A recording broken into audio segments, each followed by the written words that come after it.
শিক্ষার্থীদের যৌক্তিক আন্দোলনে সংহতি জানানোই কাল হলো ভারতের আসামের ৩ তরুণের ছাত্র আন্দোলনের সমর্থনে হোয়াটসঅ্যাপে গ্রুপ খোলা এবং প্রতিবাদ সভার অনুমতি চাওয়ায় ৩ মুসলিম যুবককে গ্রেপ্তার করেছে পুলিশ। পুলিশের এমন পদক্ষেপে ক্ষুব্ধ গ্রেপ্তারকৃতদের পরিবার। তাদের দাবি, কেবল মুসলিম যুবক হওয়ার কারণেই তাদেরকে উদ্দেশ্যপ্রণোদিতভাবে ফাঁসানো হয়েছে।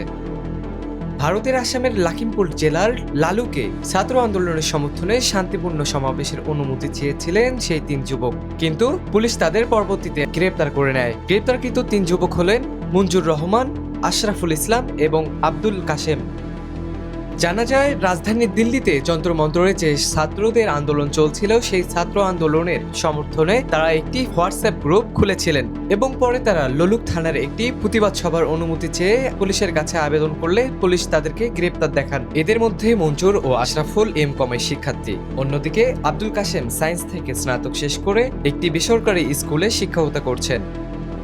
তাদের এমন আকস্মিক গ্রেপ্তারে তীব্র ক্ষোভ জানিয়েছে পরিবার। গণতান্ত্রিক অধিকার প্রয়োগ করে শান্তিপূর্ণ সমাবেশের চেষ্টা করায় এমন ধরপাকড় নিয়ে প্রশ্ন তুলেছেন মানবাধিকার কর্মীরাও। শিক্ষিত তরুণদের এভাবে গ্রেপ্তার করায় স্থানীয়দের মাঝেও চাপা ক্ষোভ বিরাজ করছে।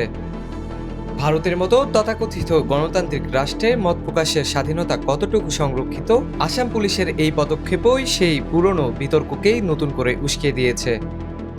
মুশফিকুর রহমান, মানবকণ্ঠ।